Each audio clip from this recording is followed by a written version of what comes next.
안녕하십니까? 하나님의 귀한 자녀 여러분.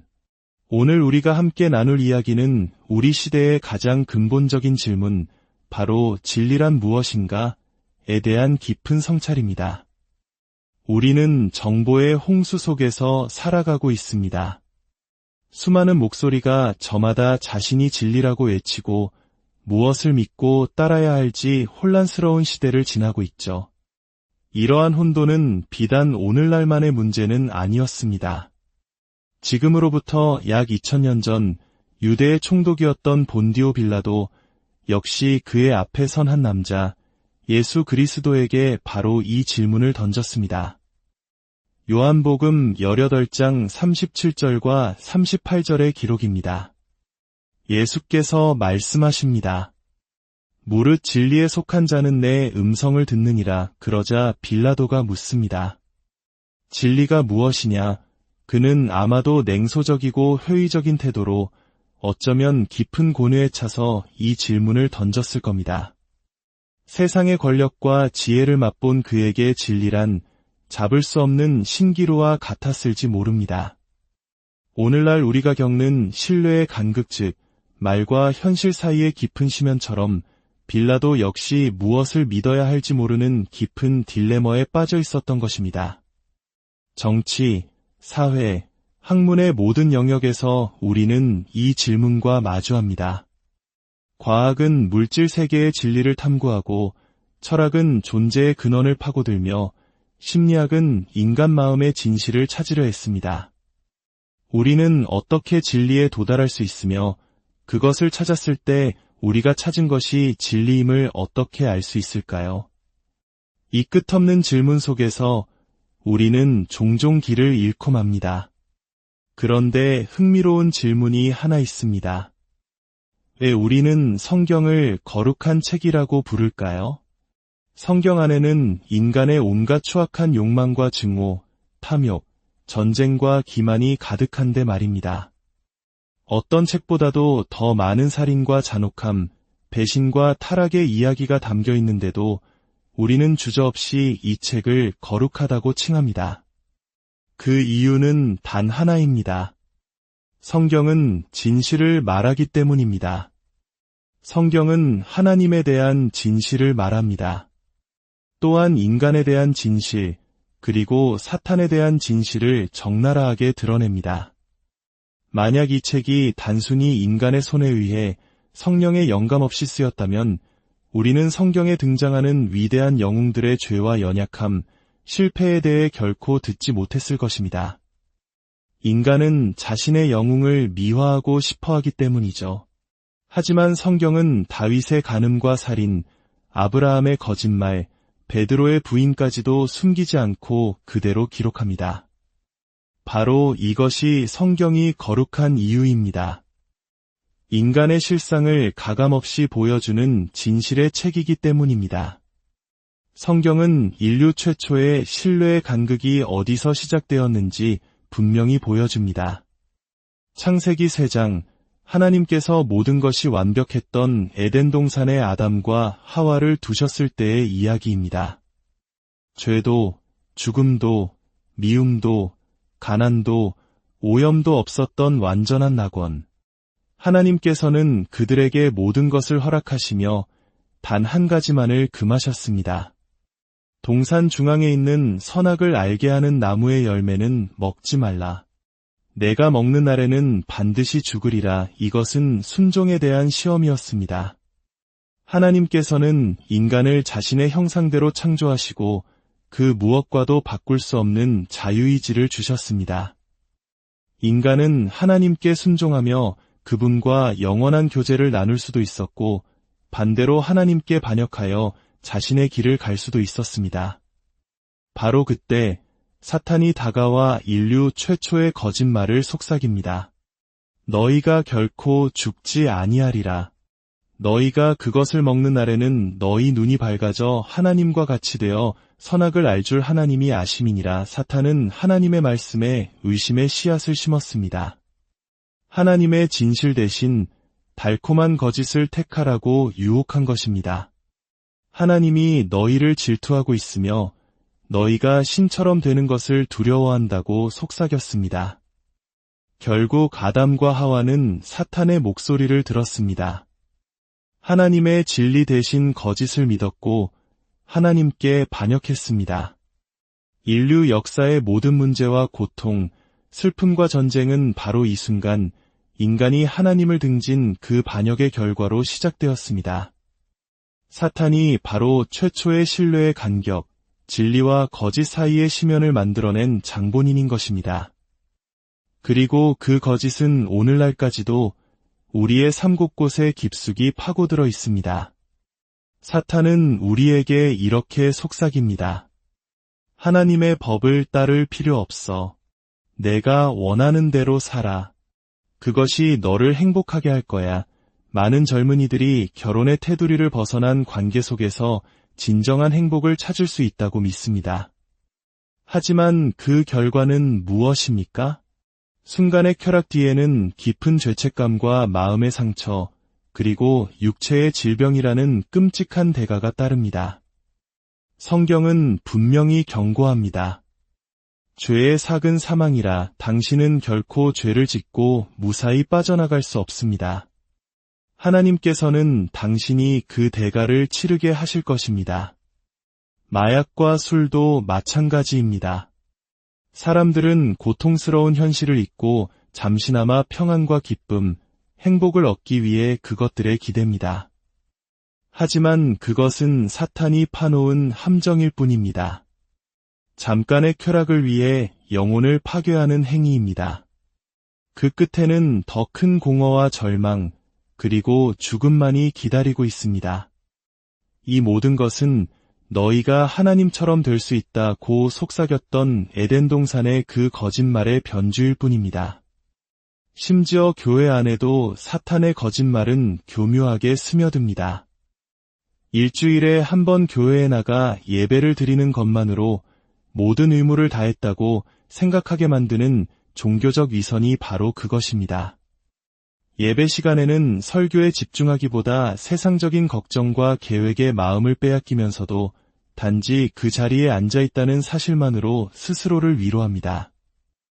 하지만 이것은 사탄이 만들어낸 가장 큰 거짓 중 하나입니다.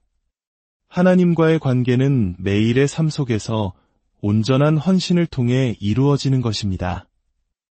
그렇다면 이 모든 거짓의 홍수 속에서 우리가 붙잡아야 할 진리는 무엇일까요? 빌라도의 질문으로 다시 돌아가 봅시다. 진리가 무엇이냐? 그 질문 앞에 서 계셨던 예수 그리스도께서는 스스로를 이렇게 증언하셨습니다. 내가 곧 길이요 진리요 생명이니 진리는 추상적인 개념이나 철학이 아닙니다. 진리는 바로 인격, 예수 그리스도 그 자체입니다. 그분 안에 모든 진리가 담겨 있습니다. 과학이 언젠가 우주의 마지막 비밀을 풀게 된다면 그 끝에서 발견하게 될 것은 바로 예수 그리스도일 것입니다. 인간이 유전공학을 통해 생명을 창조해낼 수 있을지도 모릅니다. 하지만 그렇게 만들어진 존재는 영혼이 없는 하나님의 형상을 담지 않은 괴물에 불과할 것입니다. 오직 예수 그리스도만이 과학적, 철학적, 종교적 모든 진리의 총합이시며 우리 삶에 참된 평안과 기쁨, 목적과 의미를 주실 수 있는 유일한 분입니다. 많은 이들이 이 진리를 지적으로 받아들이기 어려워합니다. 저 역시 그랬습니다. 증명할 수 없었기 때문입니다. 하지만 성경은 계속해서 가리킵니다.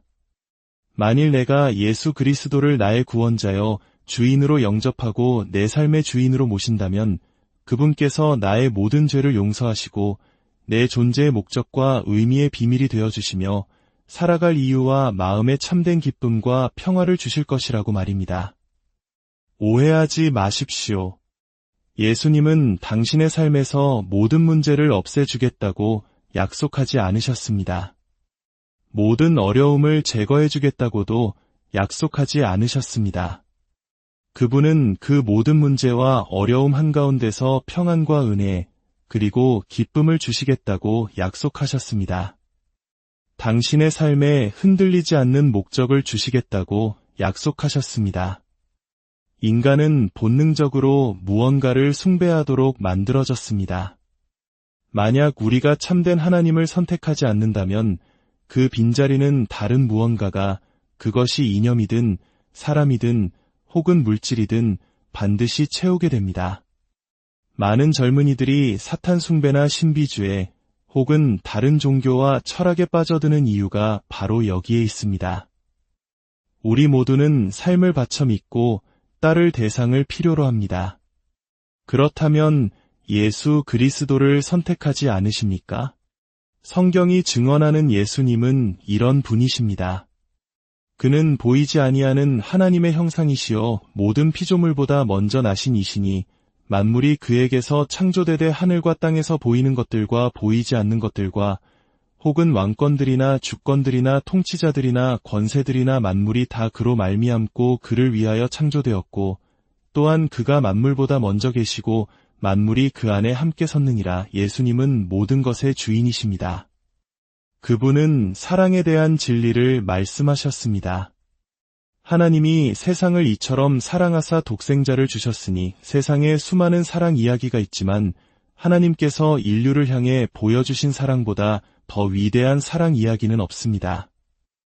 온 우주에서 가장 위대한 러브 스토리는 바로 인간을 향한 하나님의 사랑입니다. 하나님께서는 그 사랑을 십자가 위에서 증명하셨습니다. 우리가 아직 죄인 되었을 때에 그리스도께서 우리를 위하여 죽으심으로 하나님께서 우리에 대한 자기의 사랑을 확증하셨느니라. 당신을 향한 하나님의 사랑이 얼마나 큰지 아십니까? 그분은 자신의 독생자를 내어주셨습니다. 예수께서 십자가 위에서 나의 하나님, 어찌하여 나를 버리셨나이까 라고 절규하셨을 때 그 끔찍한 순간에 그분은 당신을 대신하여 지옥의 고통과 심판을 받으셨습니다. 예수께서는 당신의 모든 죄와 실패, 잘못을 그 십자가 위에서 짊어지시고 당신을 대신하여 죽으셨습니다.